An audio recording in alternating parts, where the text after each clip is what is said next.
Bien-aimés frères et sœurs, vous connaîtrez la vérité et la vérité vous affranchira. Ça, c'est pas moi qui le dis, c'est la Bible qui le dit. Mais moi, je vous dis mieux. Vous connaîtrez la vérité historique, notamment celle de vos ancêtres kémites, et vous aurez une vision globale de ce que c'est que la vraie souveraineté politique. J'ajoute, vous reviendrez à la spiritualité africaine ancestrale et vous comprendrez les enjeux de l'indépendance économique. Et pour terminer, vous accepterez votre identité culturelle kémite et vous obtiendrez deux choses. La première, c'est la paix. La seconde, c'est le développement, à une condition. L'unité de toute l'Afrique noire, l'unité de tous les Noirs du monde entier. Otep à tous, bienvenue sur la chaîne des panafricanistes par essence, par conviction et par excellence. Celle des citoyens kémites par nécessité et obligation de combat. Nous sommes une chaîne qui n'est guidée que par nos ancêtres et rien que par les ancêtres qui appartiennent à l'égrégore du monde noir. Par conséquent, nous ne croyons en aucun Dieu venu de l'étranger. Toutefois, cette vidéo n'est aucunement destinée à inciter à la haine ou à la violence, car nous menons un combat qui est d'abord et avant tout intellectuel, spirituel et démocratique. Ensuite, il est politique, géopolitique et géostratégique contre l'impérialisme, le colonialisme, le néocolonialisme et l'endocolonat, qui sont tous qualifiés de crimes contre l'humanité. Nous menons ce combat sur la base du principe fondamental que nous avons hérité de nos ancêtres kémites, qui est celui de la Mahat, c'est-à-dire solidarité, vérité et justice. Vous êtes donc en droit de connaître la vérité et nous avons l'obligation de vous dire la vérité, rien que la vérité, afin que justice soit rendue au continent africain. Et ça, c'est notre modeste contribution dans cette noble lutte en faveur de la souveraineté, la dignité, la solidarité et l'unité africaine. Ça, c'est ce que nous appelons le panafricanisme. Bien-aimés frères et sœurs, le président Mamadou Doumbouya s'est lancé dans ce qu'on a appelé en France le procès des biens mal acquis. Qu'est-ce que le procès des biens mal acquis? C'est un procès qui consiste à poursuivre tous les pilleurs de l'État, ceux qui ont dévalisé les comptes de l'État pour aller s'acheter soit des maisons à l'étranger, pour faire des voyages luxueux, pour s'enrichir illégalement, ainsi de suite. C'est ça qu'on appelle les biens mal acquis. Ils ont volé l'argent et ils s'acquièrent des biens immobiliers, des biens matériels de tout genre. Donc, la Guinée-Conakry s'est lancée dans ce qu'on appelle les biens mal acquis.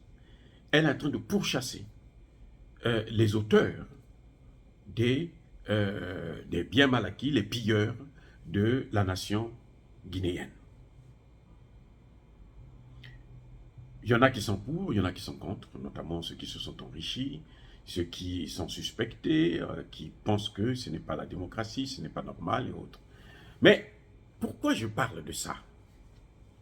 Je vous ai parlé, je vous ai dit tout au début qu'il y avait en France le procès des biens mal acquis, où il y avait notamment 3 pays d'Afrique centrale qui étaient à la sellette, c'est-à-dire le Congo-Brazzaville, avec le fils du président Denis Sassou Nguesso, Christelle Sassou Nguesso, qui est aujourd'hui ministre dans le gouvernement de M. Makosso.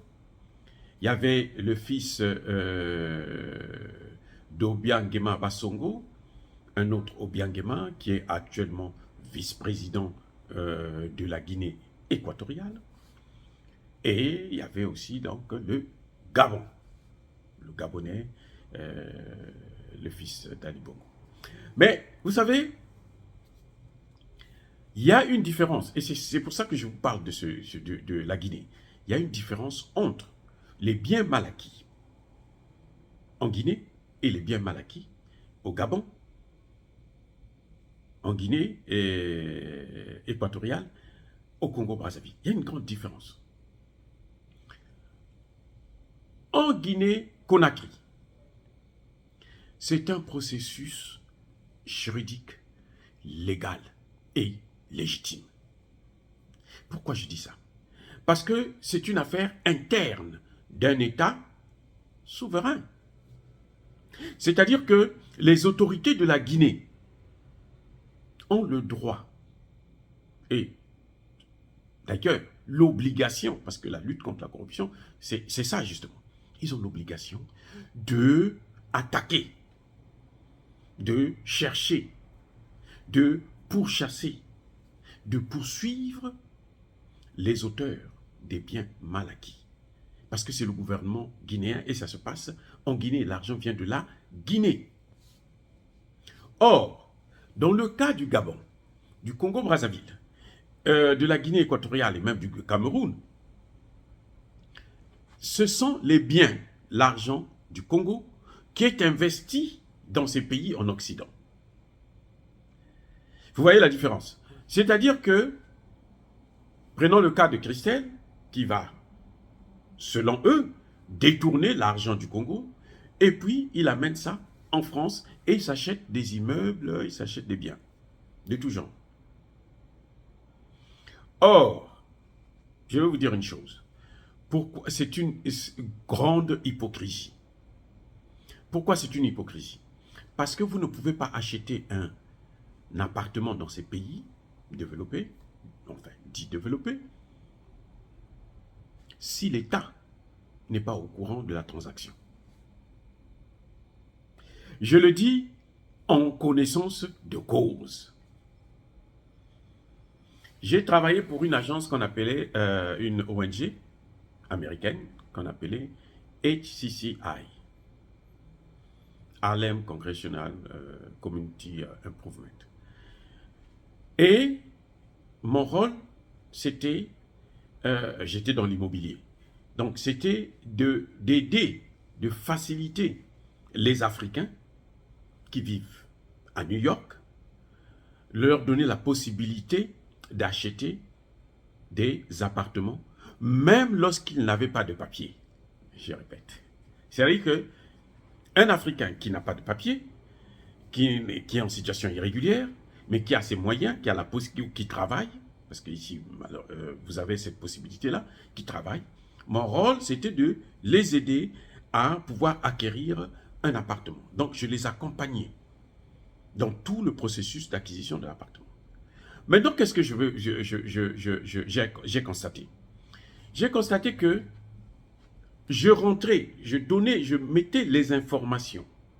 Lorsque le marché est en phase d'être conclu, hein, quand je commence la procédure, je rentrais dans un site du gouvernement fédéral. Il y avait à l'époque Fannie Mae et puis d'autres grandes agences financières. Donc je rentre dans le site, c'est à l'intérieur que je mets les données, les informations concernant l'acquéreur. Et c'est le site du gouvernement. Ça veut dire quoi? Ça veut dire que le gouvernement central est au courant de la transaction. Dès le commencement même de la procédure, jusqu'à la fin. Quand je finis, je clôture, je rentre dans le même site. Il y a un mot de passe, bien sûr, pour tous ceux qui travaillaient dans l'immobilier et pour avoir accès. Donc, vous rentrez à l'intérieur et vous clôturez le dossier. Le dossier est clos, la personne a un appartement. Eux, ils ont seulement l'information. Ce n'est pas eux qui font la transaction. Ce n'est pas eux qui prêtent l'argent. Ce n'est pas eux qui contrôlent si vous payez vos loyers ou quoi. Ça, ce n'est pas leur problème.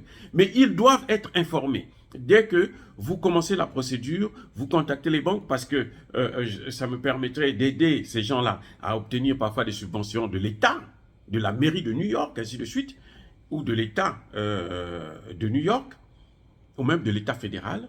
Et ça leur permettait pour les aider à acquérir facilement, plus facilement, l'appartement.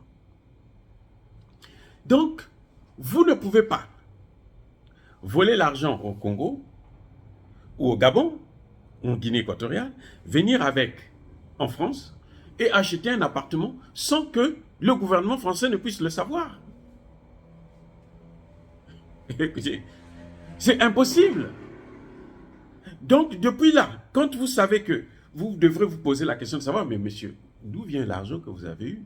Pourquoi vous laissez la personne acheter un appartement à plusieurs millions d'euros et puis demain vous venez, non, vous avez volé cet argent, par exemple, on saisit l'appartement. Là, parce que l'argent que vous avez utilisé là, c'est de l'argent volé. Nous, on saisit l'appartement. Vous ne voyez pas que ce sont eux, en fait, les escrocs. Les plus grands voleurs, ce sont eux, ceux qui viennent après.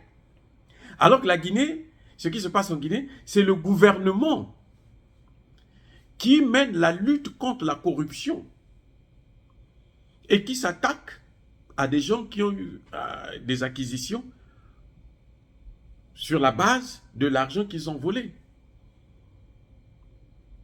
Et l'argent là, ou bien s'il y a une saisie, ça reste là, ça repart dans les caisses de l'État.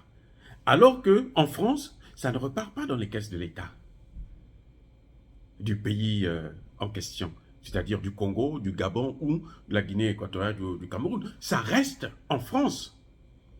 C'est pour ça que la France est permis d'ailleurs de saisir un immeuble qui appartient à l'État équato-guinéen. Elle a saisi l'appartement sur cette base-là de la lutte contre du procès des biens mal acquis. Ils se sont enrichis avec l'argent du fils de Biangema. Et ils disent qu'ils prennent cet argent, il y a une partie qu'ils vont donner aux ONG pour venir développer des projets en Afrique. Vous pensez que les ONG là viennent développer des projets en Afrique avec notre propre argent? Ça c'est quoi? C'est de l'aide? Si vous détournez notre argent, parce qu'ils prennent les salaires qu'on leur paye et tout, nous-mêmes on peut avoir nos ONG, on peut financer nos ONG. Vous voyez, donc c'est une escroquerie internationale, mais alors d'une manière incroyable. C'est pour ça que j'ai tenu à vous parler de ce procès des biens mal acquis au niveau de la Guinée-Conakry. Parce qu'il y a une grande différence avec les biens mal acquis. Quand j'ai parlé, soutenu donc, les dignitaires de l'Afrique centrale qui étaient poursuivis dans cette affaire-là, ce n'était pas que je soutiens l'acte qu'ils ont commis. Non, je disais tout simplement que si procès il y a, ça doit se passer dans nos pays.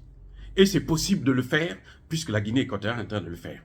Si les Congolais pensent que le fils de Sassou Nguesso, Christelle Sassou, a détourné l'argent pour aller acheter des biens en France, eh bien, lors des prochaines élections, ils n'ont qu'à voter contre Sassou Nguesso, ils n'ont qu'à voter pour quelqu'un qui va leur promettre de mettre la clarté là-dessus. Voilà le problème. C'est ça. On ne peut pas donner à ces mêmes Occidentaux qui nous ont pillés à travers l'esclavage, la colonisation, la néocolonisation et la recolonisation qu'il y a aujourd'hui, on leur donne encore nos biens sur un plateau en or. Non, ça n'a aucun sens. Ça n'a aucun sens. Ça n'a aucun sens. S'ils sont venus voler l'argent en France, poursuivez-les. Là, franchement, nous, ça ne nous regarde même pas. Eh oui. Parce que d'ailleurs, vous le savez très bien, que les Africains qui vont en Europe, lorsqu'ils commettent des dégâts, eh ben, c'est sans pitié. On n'appelle pas les gouvernements et tout, on les arrête et puis ils font la prison ou tant pis pour eux. Oui. Mais lorsque ça se passe dans nos pays, il y a quand même cette non-ingérence dans les affaires intérieures d'un État souverain. Alors, bien-aimés frères et sœurs, avant de vous quitter comme d'habitude, je persiste et je signe. Soyez bénis par le Dieu des Kémites, et que tous ceux qui persécutent le continent africain, tous ceux qui pillent le continent africain, tous ceux qui déstabilisent le continent africain, qu'ils soient africains, c'est-à-dire noirs, ou qu'ils soient étrangers, qu'ils puissent être foudroyés, écrasés, maudits, punis par le Dieu des Kémites et par nos ancêtres angélisés. J'ai dit, et bien entendu, j'assume.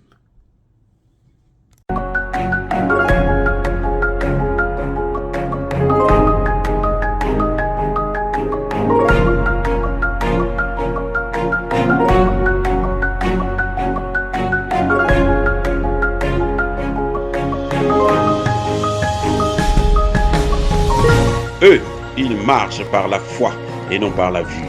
Mais moi, je vous conseille vivement de marcher par la connaissance scientifique et historique, notamment celle de nos ancêtres kémites, par les 5 sens et par l'intelligence. À vous, à Pierre.